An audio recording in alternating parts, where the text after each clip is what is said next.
поняли, что эта программа не только для директоров, это самое важное. Эту программу, этот аспект этого проекта должны познать все учителя, особенно молодого возраста, которые перспективно будут двигать, развивать школу.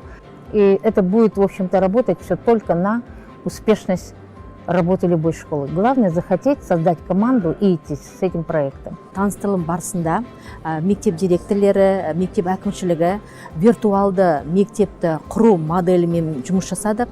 Онда біз мектепті құрудағы басты бағыттарға назар аударып, оның ішінде басты бағыттардағы шешімдер қабылдап, талдаулар жасап, мониторинг, диагностикалап, бүгін өте бір тартымды да тағылымды жұмыс жасалынды.